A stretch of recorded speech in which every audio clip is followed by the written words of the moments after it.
Good morning and welcome to the First Unitarian Universalist Church of San Antonio. My name is Richard Keith. My wife Carolyn, our daughter Eleanor, and I have been members of the church since 2011. I personally love that the First Unitarian Universalist Church of San Antonio is a community that offers unconditional acceptance to people coming from many different backgrounds and faith traditions, who care about building a world committed to equity and social justice for all people. Our weekly worship is where we connect, share information, and share inspiration.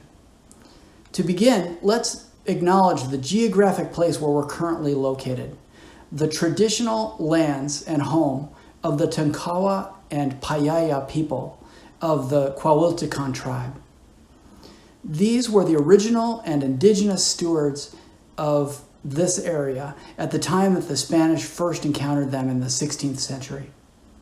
We're on that land now in San Antonio, claimed to be part of the United States.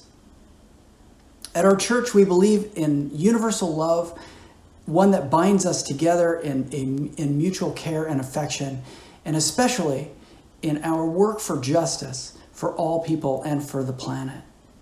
Our faith is all-inclusive. That means all. If you are new or visiting us for the first time, we welcome you to sign in on the chat stream. We'd like you to know that wherever you are on your life's journey, we hope that you will find your place with us.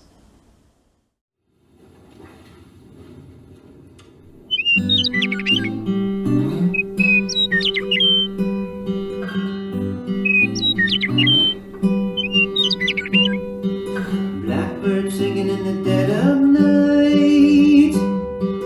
Take these broken wings and learn to fly.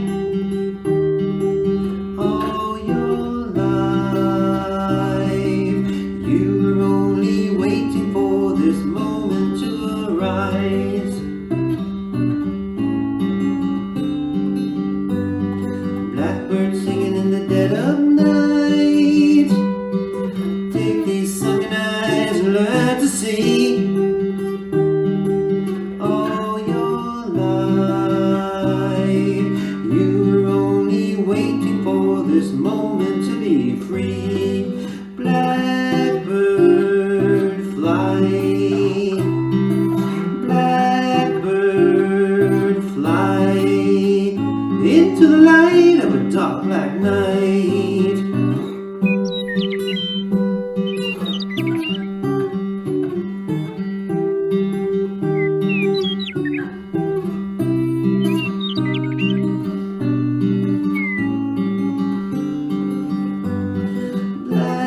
Blackbird fly.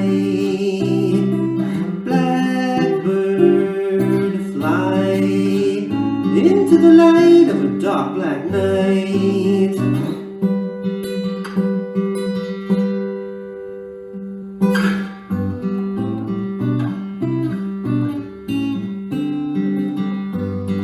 Blackbird singing in the dead of night.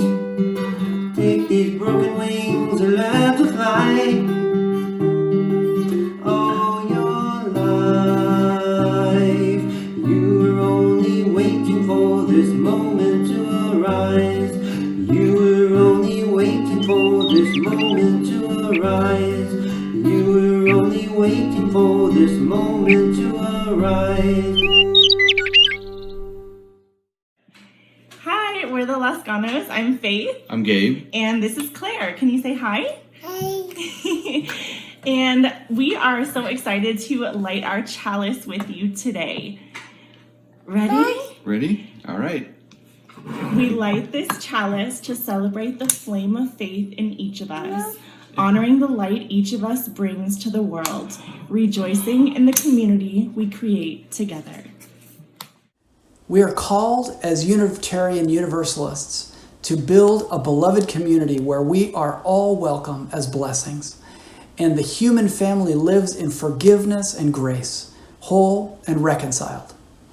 We know that this aim takes work, and so we're committed to live and behave as a community in covenant.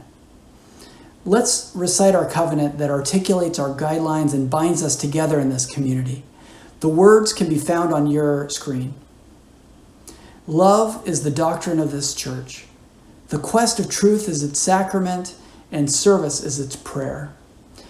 To dwell together in peace, to seek knowledge and freedom, to serve humanity and fellowship, to the end that all souls shall grow into harmony with the divine, thus do we covenant with each other. We gather together in spiritual community because we need constant reminders of what matters most in life. In a world that includes heartbreak and dehumanization, our UU congregations and communities, and especially this UU congregation, calls on us to be our better selves. We all long to learn to live with more wisdom, more connection, and with more compassion. We recognize that we can't depend entirely on others to create a more desirable future for us. So we have to dedicate ourselves to building that future that we seek. We join together today to examine how we might become people who are more creative, more committed to shaping a better world through our community efforts. And our efforts to create a more just and equitable society become central to our act of worship. We are grateful that you have joined with us to get today in this worship. Thank you. As a way for us to connect as a community, you are invited to share a joyful event, a sorrow, or concern by entering it on the chat stream. Please let us know what is in your heart, for ours is a welcoming community where we find connection, a spiritual community where we come fully alive. Ours is a sharing community where our joys are amplified, a caring community where our sorrows are heard and held in compassion. At this time of uncertainty, may we listen more deeply and grow more involved with and connected to each other. Let's join in silent meditation as we write our joys and sorrows on the chat screen while Jaime plays our meditation music.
Take a deep cleansing breath and exhale.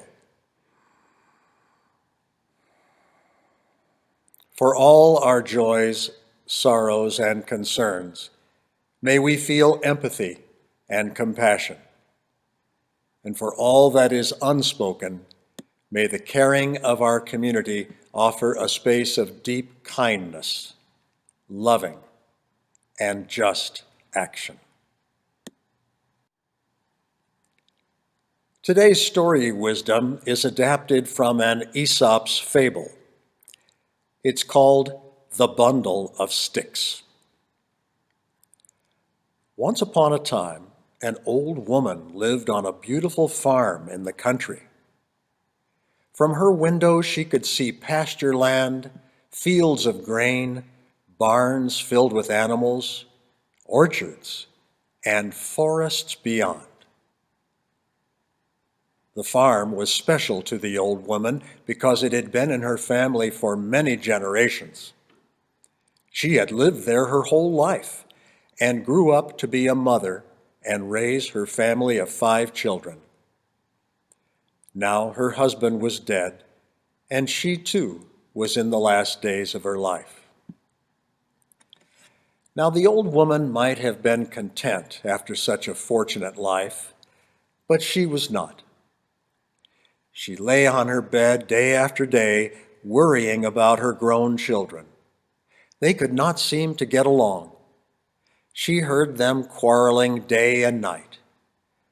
And even though some of them were good at farming, and some at working with the animals, and some at carpentry and building, and others at cooking and preserving the food, they each thought their job was the most important, and the others didn't work hard enough.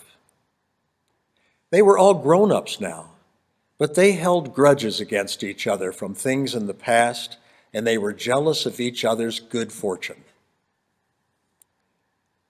Now the old woman tried talking to her children about living in peace, yet they seemed to grow increasingly bitter by the day. She felt sure they would not be able to keep the family farm after she died because they could not seem to work together or appreciate each other's gifts. Well, then one day, as she felt her strength was waning, she had an idea. She called her children to her bedside. "I have one last favor to ask of you," she said. "I would like each one of you to go to the forest and find 2 sticks. Bring them here tomorrow and I will explain." Her adult children did as she asked and came to her room the next day with 2 sticks each. "Thank you, my children," the old woman said. "Please put one of your sticks down and see if you can break the other one in half." The children easily broke their sticks in half. Then the old woman asked the children to pass her the remaining whole sticks. She said, "Let's gather the remaining sticks into a bundle." Then the old woman passed the bundle back to her children and said, "Please pass this bundle of sticks among you and tell me, is it easy to break the bundle as it was the single stick?" Well, they passed the bundle among themselves, but none of them could break the bundle of sticks. "You, my children, are like these sticks," the old woman said. "If you go your separate ways, quarreling and holding resentments toward one another, you will each be alone, like the individual sticks. The difficulties in life will easily hurt you and even break you. But if you work together, appreciate each other, share things in common, enjoy each other's strengths, care for each other, you will be strong like a bundle of sticks, and nothing in life can break you. Find strength and joy in one another's company, and you will live well and accomplish much." The children took their mother's lesson to heart, letting go of past grudges, focusing on what they shared in common, appreciating each other's strengths, and working together. The old woman died peacefully, and the farm remained in the family for generations. It's now time for the offertory. The offering is a sacrament of this free church. It is supported by the voluntary generosity of all who join in. The offering will now be given and received in grateful appreciation of our shared hopes and values.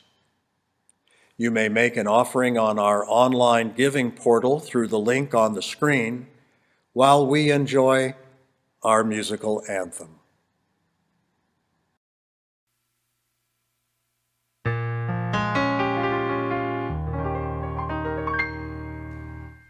Some things in life are bad, they can really make you mad. Other things just make you swear a curse. When you're chewing on life's gristle, don't grumble, give a whistle. And this'll help things turn out for the best. Always look on the bright side of life. Always look on the bright side of life. If life seems jolly rotten, there's something you've forgotten, and that's to laugh and smile and dance and sing. When you're feeling in the dumps, don't be silly chumps. Just burst your lips and whistle, that's the thing. And always look on the bright side of life. Always look on the bright side of life. For life is quite absurd, and as the final word, you must always face the curtain with a bow. Forget about your sin, give the audience a grin. Enjoy it, it's your last chance anyhow.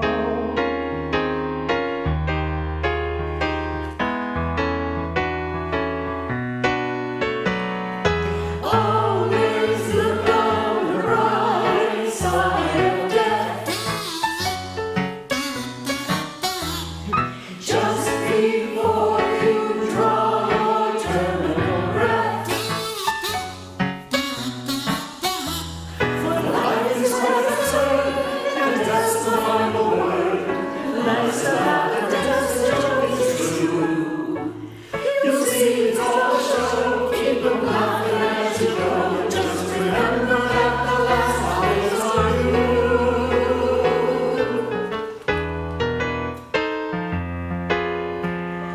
Everybody always look on the bright side of life.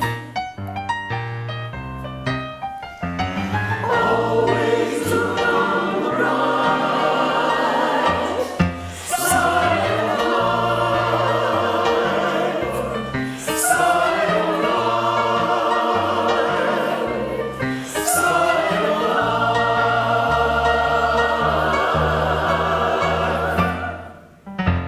Side of life.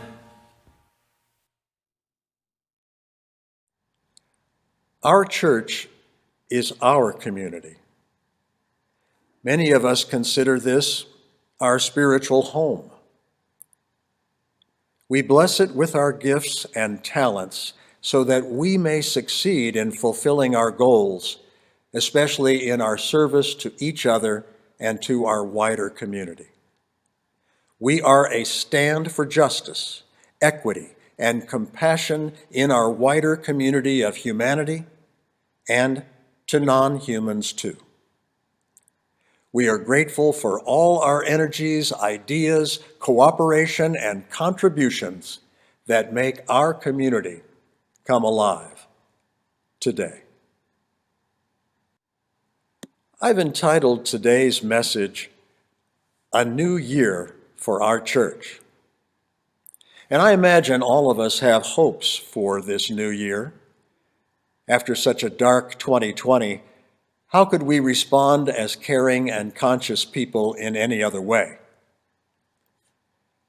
I wonder if you might consider with me today, as we look forward, that our church, and even our UU faith, has a powerful potential for affecting change. Change that is much needed in our community and world. We have our aspirations here at First UU that are being supported and encouraged in the good company of our members and friends. These aspirations involve the personal aspects of feeding caring and growth of ourselves, and at the same time, wishing that we might attract more people to join with us. Yes, we have to consider that we could be a larger UU community. And if we were, we might even be a better UU community with more diversity, more financial resources, more influence in our community. So then how might we consider growth as a part of our hopeful future? A second minister comes to mind, not primarily to take a load off our solo minister, but rather to add to our professional staff and to take a load off our lay volunteers. Developing our staff and its capacities would go a long way toward relieving our volunteers from extensive and regular leadership service. It would make a real difference in our church. An assistant minister could take on some pastoral care and worship responsibilities, and perhaps coordinate our many social justice activities. And just for fun, as long as we're thinking about goals, dreaming, casting a vision, if you will, what about developing our capacity as a congregation to seed a new UU church in another part of our San Antonio metro area? What else might we improve? I'd like to consider my experience with faith communities in general. Many churches resemble each other in their advocacy for their brand. There seems to be a lot of competition about beliefs and theological perspectives, and maybe a lack of understanding about the historical roots of all these faith traditions. I posit that if we better understood our histories, we might find some of these all-important common underpinnings on which we might focus to bring us together, instead of concentrating so much on our differences which drive us apart. As I mentioned in our December 13th service about our early Unitarian history, we are a community that does not traffic in a security it does not know. A community open to the truth, whatever the source, and a community that is empowered by the rich diversity of human and non-human life. Question is, how do we embody this culture into a positive influence and attraction to others? We all have been through a lengthy period of uncertainty, even globally. The pandemic has thrown us all off our usual game. Many organizations, including governments, are looking for ways to deal with uncertainty. The same holds true of religious people. We too are concerned with uncertainty.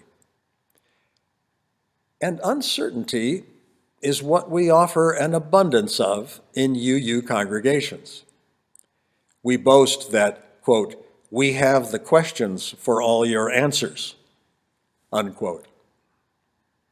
We tell people that we are a covenantal rather than creedal religion, and when asked exactly what that means, many of us can't explain.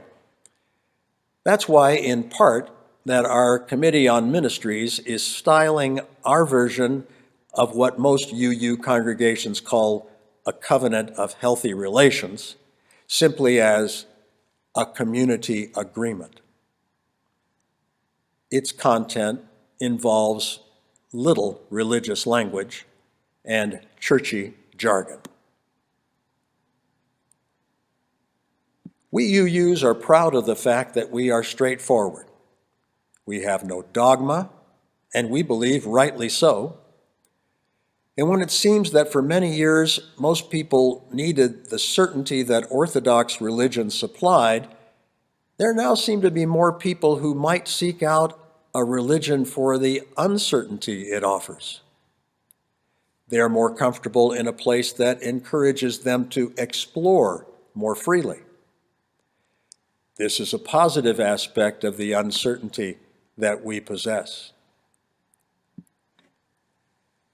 Now, looking more at these observations of how we might grow, understand our religious history, and deal with uncertainty, maybe they'll offer us some insights into developing potential strategies for helping people find what they need here. One strategy is to continue to emphasize our communication, our connection, our cooperation with one another, to develop more methods to deepen communication, connection, and cooperation. It's through these three lenses that the relevancy of our church in people's lives and in the wider society can become more apparent. Ours and other churches form critical centers of community life that attend to important individual, family, and community needs. The church is where we mark certain cultural and life transitions, child dedications, graduations, marriage, anniversaries, and many celebrations, caring actions, and memorials when life comes to an end. It's where we bring our joys and sorrows and know that we are not alone. So a strategy to draw people to us involves comfort in uncertainty as a part of our identity and seeing it as an asset instead of a liability. Uncertainty allows us to see possible futures that others miss. And with those insights, we're able to frame alternative futures that others wish for but can't seem to aspire to. This offers hope to those alienated by the constrictions of their former faiths that usually are often entirely certain. Now, vision making is essential to focus our efforts on ends that are desirable. When we can create concrete, compelling, shared images of a highly desirable future, we give ourselves and others something positive to look forward to. We motivate people to act in the present in order to realize that desirable future. And when we give people the opportunity to create the future, we give them power within uncertainty, and in doing so, give them hope. And in my experience, there's little more powerful than people who have reason to hope.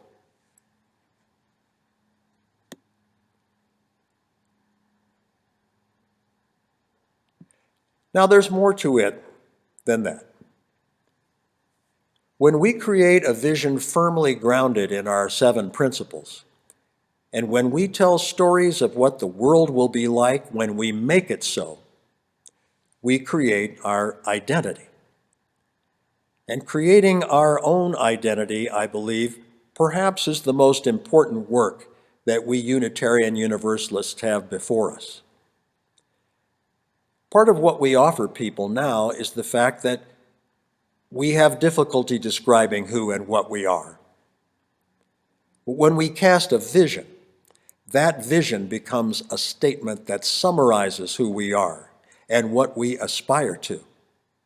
And with a powerful vision statement, we can point to the words and the images of that statement and say, that is who we are. We are the people who will build that future. If we truly wish to be a meaningful community, we must learn to communicate it as such with our identity, the way that we live, what we do. Now, we are a religion that envisions hopeful, constantly evolving futures that we can realize without supernatural intervention and without having to radically change human nature. The uncertainties I mentioned give us the opportunity to visualize a broad range of alternative futures. We also recognize that we cannot depend upon others to create desirable futures for us, and so we dedicate ourselves to fashioning the futures we seek. We become creative people committed to shaping a worthy world through our community efforts, and thus our effort to create a society better than what we have today becomes our central act of worship. We are a people who advocate for the future, and there are many people and organizations working in the present to resolve present-day problems, but they may not be thinking about the potential consequences of their actions in the long term. We can include as a part of our vision advocating for generations to come who cannot advocate for themselves in the present. I believe that we, as Unitarian Universalists, need to take charge of our own identities instead of allowing others to define who we are to the rest of the world.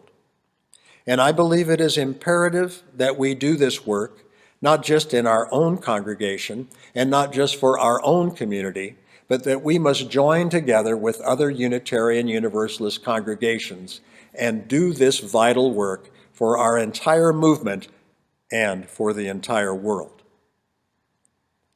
And if we fail in this challenge, we risk leaving many who need our message of liberal religion without vital community and voiceless in a sea of religions and the religionless. But if we rise to the challenge of co-creating, articulating, and living our values, we have the opportunity to find those who are lost in that sea and bring them safely ashore to this world we would create. And if we rise to this challenge, we will define ourselves to the rest of the world. And if we rise to this challenge, we will have the opportunity to actually change the world and do so in ways that liberate many rather than privilege a few over the many.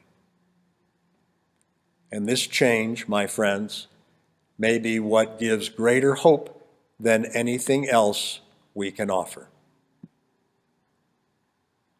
Now, change is difficult. Change must be led. We must take the initiative. And a word of realism and caution. Change, healthy change, takes time. We may not feel we have time, either because we're young and too busy, or old and too tired. Yet we can all be leaders and visionaries, and as a part of a vibrant and relevant community, a connected community, we can establish the vision and trajectory as a community of living faith that will eventually lead to change. The challenge of change is ours. Let us rise to it. For our reflection and benediction, I'd like to share that recently a member sent me these words about cooperation.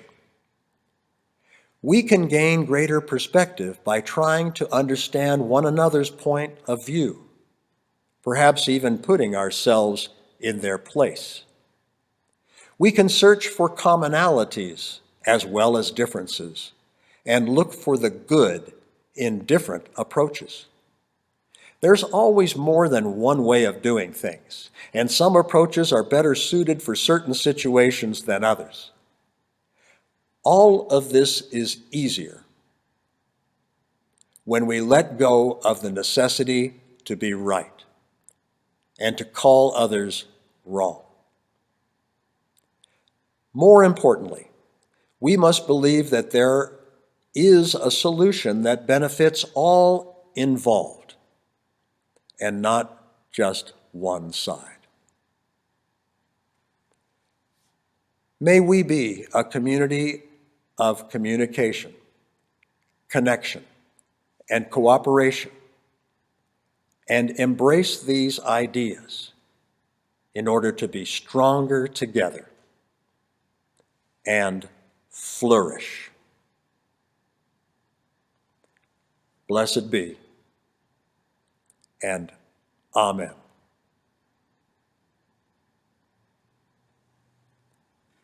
Let's enjoy the postlude by Jaime, and afterwards, if you're available, I invite you to come to our coffee hour to spend some time with one another in small breakout rooms, meet and greet, connect, communicate, and find ways to cooperate.